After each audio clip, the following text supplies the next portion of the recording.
Yo, what's up mga kaibigan? This is I2K po again. Ngayon nandito ulit tayo sa channel ni Pinas News Insider. Dito ulit tayo magbibigay ng komento at reaksyon. Kaya samahan nyo. Oh guys, let's go! Ipinagutos ng Pangulong Ferdinand Bongbong Marcos Jr. sa Philippine Health Insurance Corporation o PhilHealth ang suspension muna ng aumento sa premium rate at income ceiling para sa calendar year 2023. At sa isang memorandum, sinabi ni Executive Secretary Lucas Bersamin na nais ng Pangulo na suspindihin ang nakatakdang aumento na 4.5% sa premium rate ng Philippine Health Insurance Corporation. Mula huyan sa kasalukuyang 4%, nais din ng Pangulo na suspindihin ang aumento sa salary ceiling mula sa 80,000 hanggang 90,000 para sa calendar year 2023 na mandato sa ilalim huyan ng Section 10 ng Republic Act Number 11223 o Universal Healthcare Law.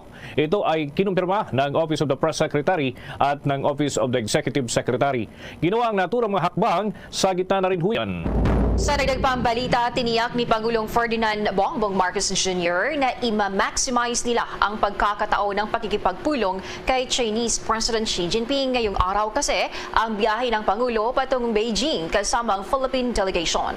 Limitado naman ang magiging aktibidad ng punong ehekutibo kung saan hindi muna magkakaroon ng meet and greet events sa Filipino community dahil sa dami ng COVID-19 cases sa naturang bansa. Matatanda ang ilang linggo ang nakakapagtala ng malaking bilang ng kaso ng COVID sa ilang syudad at probinsya ng China. Ilan sa inaasahang matatalakay ang usapin sa West Philippine Sea, pagpapalakas ng kalakalan at pagtutulungan sa mga joint project. Inaasahan din kasama sa panig ni Pangulong Marcos si dating Pangulong Gloria Macapagal Arroyo. Aalis ang Philippine delegation mamayang alauna ng hapon pagkatapos ng departure event ni Pangulong Marcos sa Villamor Air Base sa Pasay City.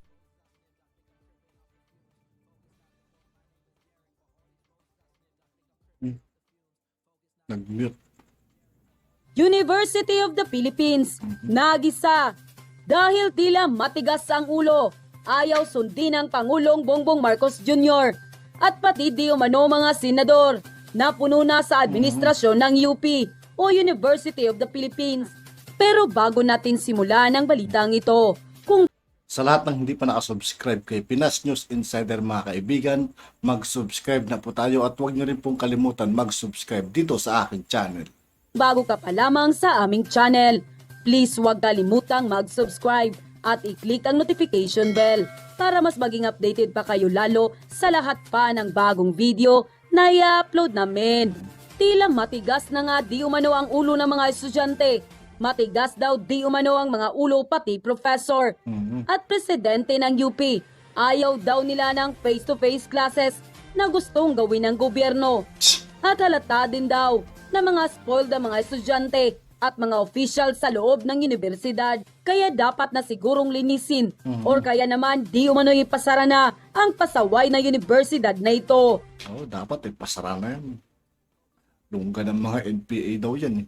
Halata Yun ang sabi-sabi nila. ang dilawan na di umano ang namumuno dahil ayaw sundin ng Pangulong Bongbong Marcos Jr. at Vice President Inday Sara Duterte. Samantala, hindi naman mapigilan ng netizen ang kanilang sarili na magbigay ng kanilang hinaing at komento sa mundo ng social media. At ayon pa sa kanila, President PBBM, baka kailangan na po ninyong ipakita sa mga taga-UP Diliman na yan, kayo ang dapat masunod. Di yung kung sino-sino pang professor o student dyan ang masusunod, kundi kayo po. Ang mabuti po para mabawasan ang sakit na talamak sa bansa natin, ipasara na lang po ng tuluyan niyang UP Diliman na yan. Dapat noon pa yan isinara, kasi sayang ang pera ng gobyerno. Mag-self-supporting sila kung gusto nilang matupad ang pangarap nila. Ibigay na lang ang pondo sa magsasaka, kasi yan ang mas kailangan ng mamayang Pilipino. Anong klase yan?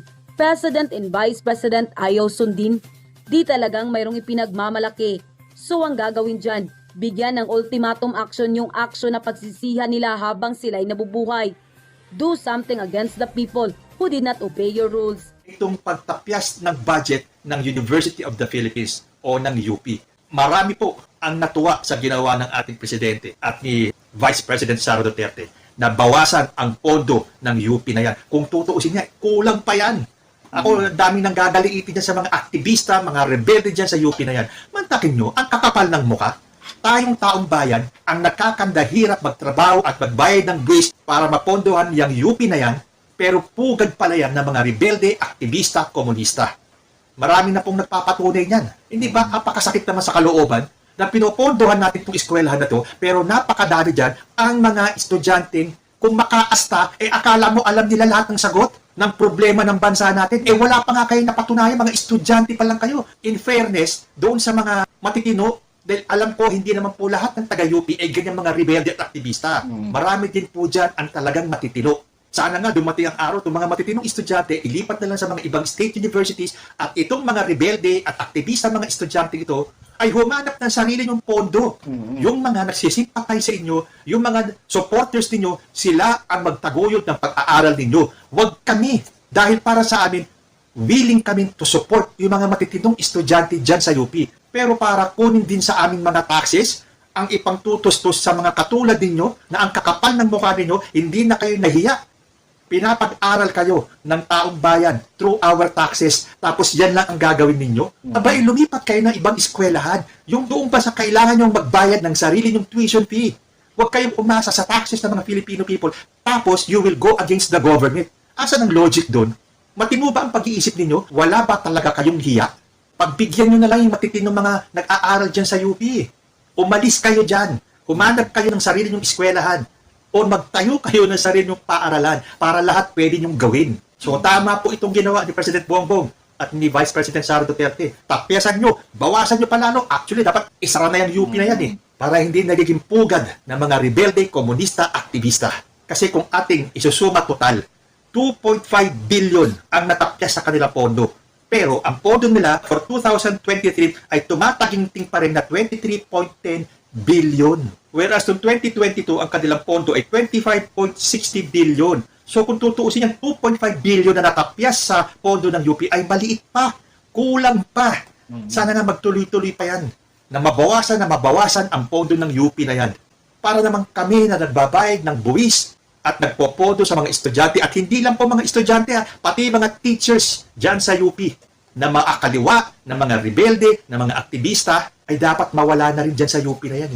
Ang kakapal ng mukha ninyo na ang taong bayan ang nagpapaaral sa mga estudyante at nagpapasweldo sa mga teachers dyan na mga akaliwa at mga aktivista at mga rebelde. Magkaroon naman kayo ng konting hiya sa mga sarili ninyo. So sana dumating yung panahon na itong UP na to ay mag-cease to operate. And lastly, ang ating huling topic ay itong sinabi ni Bishop Soc Villegas nung siya ay nagbigay ng kanyang mensahe noong August 21 ba yun? Ano ba yun? Yung Ninoy Aquino Day daw. Ito po ang sabi ni Bishop Soc Villegas or Socrates Villegas. You can win in an election but only truth tellers can win the gates of heaven. Wow! Galing sa isang pare or bishop pa man din na mapanghusga. Anong klaseng pari ka, Soc Villegas, para magsabi ka ng ganito? You can win in an election, but only truth tellers can win the gates of heaven. Aba, kung ganyan din lang ang sinabi mo, unang-una ka na hindi makakapunta ng langit. Baka nga hindi ka makatungtong sa pintuan ng langit ay sisipain ka na ni San Pedro. Apaka-ipokrito mo. Bishop ka pa man din. Ganyan ba ang turo ni Jesus sa ating mga kaparian na maging mapanghusga? And who are you to judge this Pag pinapakinggan ko yung nagsasalita, guys, ang sasakit ng mga sinasabi niya, grabe. people? Obviously, ang pinatutungkulan mo dito ay si President Bongbong Marcos kasi siya ang nanalo sa eleksyon. But only truth tellers can win the gates of heaven. Sino ka para manghusga at magsabi? Ikaw ba truth teller? Pues, bigyan mo nga kami ng paliwanag mo, Bishop Villegas, tungkol sa mga kumakalat na balita tungkol dyan sa Hacienda Luisita. Doon sa napakaraming mga magsasaka na Hacienda Luisita. Review ko yan minsan eh. Ang pagkakasabi dyan ni Aquino daw ang may paana dun. Hacienda Luisita Massacre. patay dyan sa hacienda na ang tanging gusto lang nilang mangyari ay maibigay sa kanila yung lupa na ipinangako sa kanila nung una pang panahon na hanggang ngayon ay hindi pa naisa sa katuparan. Bigyan mo rin kami ng paliwanag doon sa mga kumakalat pang mga balita na si Ninoy Aquino mismo ay may kinalaman sa pagtayo nitong NPA na to. Kahit na mismong si Juan Ponce Enrile na mismo, na kahit na sabihin na nag-traidor kay Apo Lakay, dahil ito ang sinasabi ng history ninyo, nag-traidor si Juan Ponce Enrile, pero bakit ngayon sinasabi niya na si Ninoy talaga ay may kinalaman dyan sa pagtayo ng NPA? Ipaliwanag mo sa amin yan, Bishop Soc Villegas, at baka maniwala pa ako sa iyo. Dalawang issue pa lang yan sa napakaraming issue na lumalabas ngayong mga panahong ito tungkol sa mga Aquino. Cory Aquino, Noynoy Aquino. Dalawang naging presidente natin na Aquino. Pero, pinabuksan ba nila ang kaso ng pagkamatay o ng pagkapatay kay Ninoy Aquino? Hindi.